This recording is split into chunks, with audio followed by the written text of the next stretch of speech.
अस्सलाम वालेकुम, मैं हूं मरीम नवाज और आज 19 सितंबर 2024 को बेदरीग डेवलपमेंट्स का दिन है। हुकूमत एड़ी चोटी का जोर लगा रही है कि किसी तरह से उनको मिल जाए वो तमाम तर मखसूस नशिस्तें जो कि पाकिस्तान तहरीक इंसाफ की झोली में डाल दी। सुप्रीम कोर्ट ऑफ पाकिस्तान ने 12 जुलाई को उनके मैंडेट को मद्देनजर रखते हुए हुकूमत हर मुमकिन कोशिश करी थी और अब बाकायदा उन्होंने अपने कार्ड्स फेंकना शुरू कर दिए हैं। और ये तमाम तर कार्ड्स क्या है, आज के दिन में मखसूस नशिस्तों से जुड़ी कौन कौन सी डेवलपमेंट्स हो रही हैं, उन पर भी मैं आती हूँ। लेकिन हम अपना टॉपिक को बड़ा महदूद रखेंगे, सिर्फ इस तक के जो चीफ जस्टिस ऑफ पाकिस्तान है, जस्टिस काजी फरीसा, उनकी अदालत,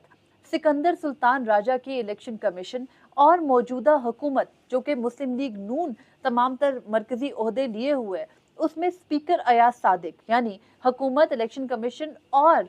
जो सुप्रीम कोर्ट है उसका गठजोड़ इन मखसूस नशिस्तों के मामले पर, जिसका कि जो खुरा है वो जाकर मिलता है 2/3 अक्सरियत से, और जो वो 2/3 अक्सरियत है वो हुकूमत को आईनी तरमीम के लिए चाहिए होगी। तो ये तीनों इदारे एकदम से इतने सिंक कैसे हो गए मखसूस नशिस्तों के मामले पर, इसके हवाले से बात करते हैं। सबसे पहली बात यह है कि मखसूस नशिस्तों का मामला तो आपको पता है 12 जुलाई 2024 को 8 जजेस ने फैसला दे दिया। उस जजेस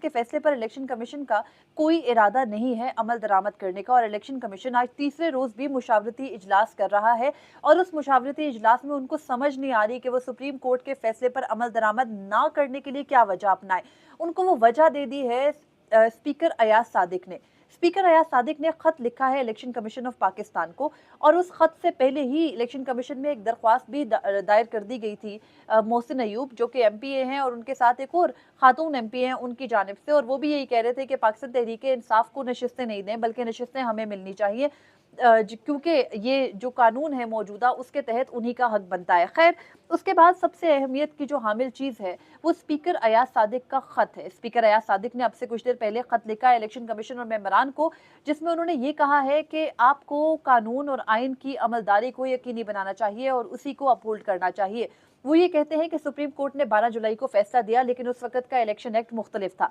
यानी कहीं ना कहीं स्पीकर अयाज सादिक ये भी तस्लीम कर रहे हैं कि सुप्रीम कोर्ट का पाकिस्तान तहरीक इंसाफ को मखसूस नशिस्तें देने का फैसला उस एक्ट के मुताबिक कहीं ना कहीं ठीक था। लेकिन फिर वो ये कहते हैं कि पार्लियामान ने 9 अगस्त 2024 को एक एक्ट मंजूर किया जो कि इलेक्शन एक्ट तरमीमी बिल है, और उस एक्ट के बन जाने में, उस कानून के बन जाने के बाद उसका इतलाक हो गया 2017 से जब इलेक्शन एक्ट बना। तो अगर उस एक्ट को सामने रखा जाए, ये वो कानून साजी है जो मुस्लिम लीग नून के मेंबर बिलाल अजहर कियानी ने पेश की, और उस पर मुस्लिम लीग नून पूरी जो हुकूमत है उसने हिमायत की। उनकी हिमायत से वो सादा कानून साजी से इलेक्शन एक्ट के अंदर तरमीम की गई। उस तरमीम के तहत अगर कोई मेंबर माजी से इसका इतलाक हुआ, तो अगर किसी मेंबर ने इलेक्शन के वक्त मखसूस नशिस्तें अगर किसी जमात ने जमा करा दी हैं,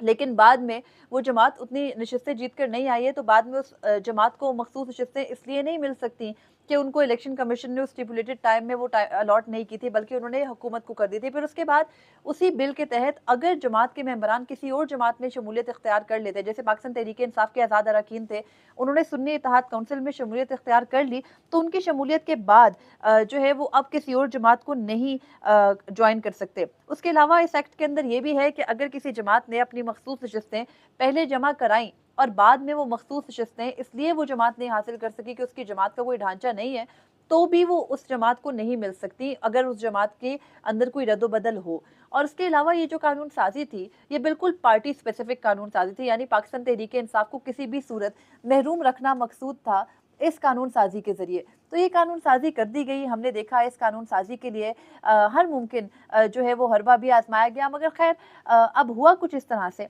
कि आज स्पीकर अयाज सादिक ने उसी कानून साजी का, जो कि पार्लियामान ने मंजूर कर ली, एक्ट ऑफ पार्लियामेंट बन गई, सदर मुमलिकत ने भी उस पर बहुत जल्दी सिग्नेचर्स कर दिए थे, उसका हवाला देते हुए इलेक्शन कमीशन को कहा है कि आप आइन और कानून पर अमलदारी यकीनी बनाएं। और क्योंकि इलेक्शन एक्ट में जो तरमीम है वो सुप्रीम कोर्ट के फैसले के बाद आई और अब कानून बदल चुका है, तो इसलिए बराह करम जो मखसूस नशिस्तें हैं वो बाकी जमातों को अलॉट कर दीजिए। और इस तरह से होगा क्या, होगा ये कि वो 26 मखसूस नशिस्तें जो कि पार्लियामान में है, खासतौर पर कौमी असम्बली में, वो मिलने से मौजूदा हुकूमत को 2/3 अक्सरियत हासिल हो जाएगी पार्लियामेंट के अंदर, और फिर वो आईनी तरमीम ला सकेंगे जिसमें आईनी अदालत का कयाम भी है, जिसमें सिविलियंस का फौजी अदालतों में ट्रायल भी है, जिसके हवाले से पिछली रात बिलावल भुट्टो का एक पैगाम कामरान मुर्तज़ा ने कोट किया और उसमें वो तस्लीम कर रहे हैं कि किस तरह मौजूदा हुकूमत को ये इल्म है, वो बाखबर हैं कि जो ये पूरा मामला है आईनी तरमीम का,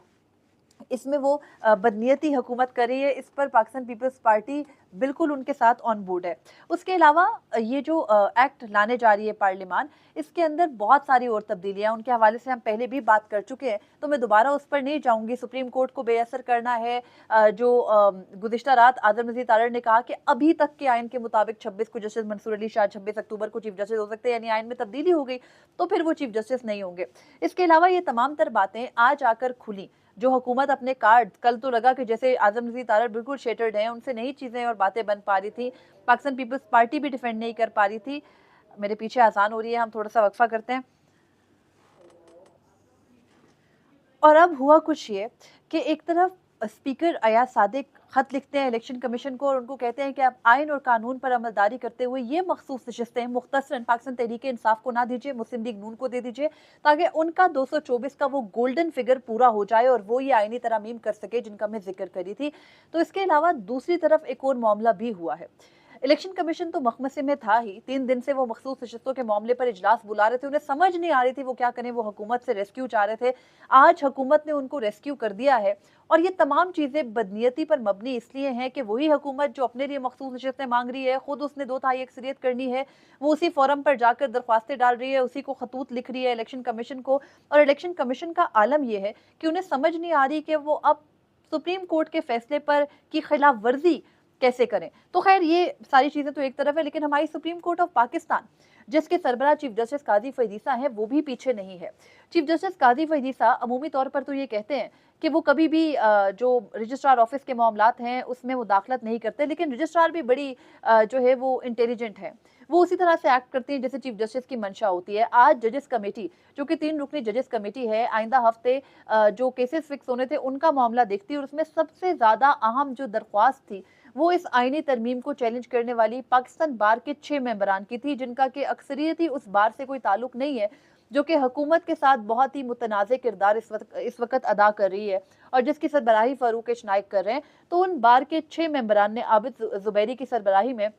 आईनी तरमीम को रोकने का मामला, आईनी तरमीम के मुसव्वदे को चैलेंज किया था सुप्रीम कोर्ट ऑफ पाकिस्तान में। उस दरख्वास्त को सुप्रीम कोर्ट के रजिस्ट्रार ऑफिस ने यह कहकर मुस्तरद कर दिया है कि अभी मुसव्वदा है, अभी तो कोई कानून साजी पेश भी नहीं हुई, और उसके अलावा ये भी कहा है उस दरख्वास्त के अंदर रजिस्ट्रार ऑफिस ने कि जिस केस का हवाला आप दे रहे हैं राजा आमिर वाली दरख्वास्त का, जो कि supreme court practice and procedure act के ऊपर स्टे देने के हवाले से है, वो किसी भी सूरत काबिल कबूल नहीं है। ये वो सारा मौकिफ है जो चीफ जस्टिस ऑफ पाकिस्तान रखते थे। फिर वो ये कहते हैं कि आपने पार्टीज जो एतराज़ात होते हैं, पार्टीज ठीक नहीं बनाई, आपने सदर और वजीर आजम को बना दिया, उनको तो आर्टिकल 248 के तहत इस्तिस्ना हासिल है, आपको सेक्रेटरी टू पीएम को पार्टी बनाना चाहिए था, आपने दुरुस्त तरीके से पार्टीज एरे नहीं की। लेकिन ये पार्टीज एरे करना, ये सब कुछ तो हमने देखा था कि शौकत अजीज सिद्दीकी के केस में भी दुरुस्त तरीके से नहीं था, और तब चीफ जस्टिस काजी फईद ईसा ने उनको समाअत के दौरान कहा था कि आप नई दरख्वास्त लेकर आ जाए। लेकिन खैर तब रास्ते निकाले गए। अब रास्ते निकालने का मूड इसलिए नहीं है क्योंकि ये आईनी तरामीम जिनके के डायरेक्ट बेनिफिशरी इस वक्त 2 अफराद तो जरूर हैं, चीफ जस्टिस काजी फईद ईसा अगर ये हो जाती हैं, और अगर नहीं होती हैं आईनी तरामीम तो जस्टिस मंसूर अली शाह, और इन दोनों ही लोगों को अपने आप को इस तमाम तर प्रोसेस से दूर रखना चाहिए। लेकिन चीफ जस्टिस काजी फईद ईसा के जो मातहत काम करता रजिस्ट्रार ऑफिस है, जिसके हवाले से वो ये कहते हैं कि वो आज़ादाना काम करता है, उसने उसी किस्म की ऑब्जेक्शंस आज कमेटी में ये दरख्वास्त जाती उससे पहले ही इस दरख्वास्त को एतराज़ात लगाकर वापस कर दिया। एतराज़ात तो दूर करके अब चैम्बर अपील में जाएगा, मामला एक कुछ और है, लेकिन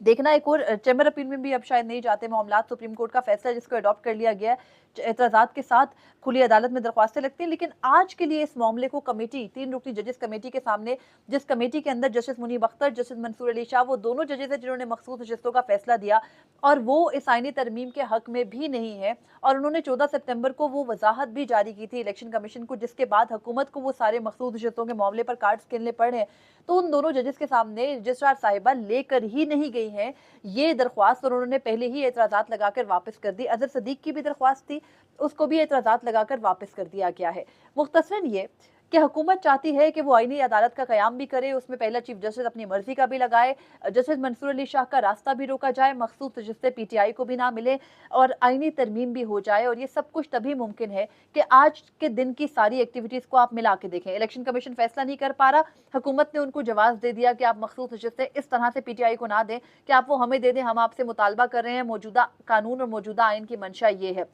दूसरी जानिब इलेक्शन कमीशन का मामला हल हो भी गया तो आईनी तरमीम की दरख्वास्त आई थी जिस पर अगर सीनियर जजेस ना बैठ के सुनते तो सुना ये गया है, हमारी इतलात ये है कि सुप्रीम कोर्ट के मेजॉरिटी जजेस, कम से कम 13 जजेस इस आईनी तरमीम के हक में नहीं है। तो जितने भी जजेस को आप बिठाएंगे अभी मौजूदा दौर में, वो सभी इस आईनी तरमीम का रास्ता रोकेंगे। तो ऐसी सूरत हाल में उसका रास्ता भी फारिग कर दिया गया, दरख्वास्त को एतराज़ात लगा के वापस कर दिया गया। इस वक्त वकला कन्वेंशन भी लाहौर में हो रहा है और चीफ जस्टिस कादी फरीसा को जाने की हर तरह के सेक्शन ऑफ सोसाइटी से पैगामात भी मिल रहे हैं, लेकिन वो हर मुमकिन कोशिश कर रहे हैं कि इस मामले को अलाइव रखा जाए। अपनी एक्सटेंशन का मामला हो या आईनी अदालत के सरबराह बनने का, हर पॉसिबिलिटी को अलाइव रखा जा रहा है। और आज मुझे वीडियो में एंड करूंगी, लंबी हो रही है, सिर्फ इस एक बात से, इस एक पैगाम से कि chief justice of Pakistan justice कादी फरीसा ने फैजाबाद धरना केस के का जो नजरसानी दरख्वास्त थी उसकी पहली समात पर एक रिमार्क्स दिए थे जो कि मुझे बार बार याद आ रहे हैं आज की सिचुएशन को सामने रखते हुए। चीफ जस्टिस कादी फरीसा ने कहा था कि इस तरह से उनके खिलाफ सबने एक्ट किया था, इस तरह से नजरसानी दरख्वास्तें दायर की थी 2019 में, जैसे ऑर्केस्ट्रा में सामने खड़ा एक शख्स डंडा हिला रहा हो और सारे पीछे जो लोग हैं वो उसी के इशारों पर नाचना शुरू कर दे। आज मुझे वही लगा कि एक शख्स जिसको आप हमारी एस्टैब्लिशमेंट कह सकते हैं इस वक्त, वो खड़ा डंडा घुमा रहा है और सुप्रीम कोर्ट, चाहे वो रजिस्ट्रार ऑफिस है, चाहे वो चीफ जस्टिस खुद हैं, इलेक्शन कमीशन, स्पीकर, हुकूमत, जो हुकूमती मेंबरान हैं, वो सब उसके इशारों पर नाचते हमें नजर आ रहे हैं कि किसी तरह इन जजेस का जो कि आज़ादाना बात करते हैं और जो शायद ट्रिब्यूनल्स का मामला खोल दें, इंतखाबात का भांडा फोड़ दें, इस हुकूमत को घर भेज दें, इस एस्टैब्लिशमेंट और एग्जेक्टिव को का जो मुदाखलत का रोल है वो एक्सेप्ट ना करें, उनका रास्ता रोका जाए और उसी निज़ाम को चलने दिया जाए जो इस वक्त इतना कॉर्डियल और इतना हुकूमत के लिए हमाहंग है या एस्टैब्लिशमेंट के लिए हमाहंग है कि उसको किसी भी तरह से हिलाया ना जाए। हर मुमकिन कोशिश की जा रही है, लेकिन देखते हैं, जीत हमेशा हक की हुआ करती है, चाहे बुरा वक्त जितना भी हो। अब तक के लिए इतना ही था, मुझे इजाज़त दीजिए। अल्लाह हाफिज़।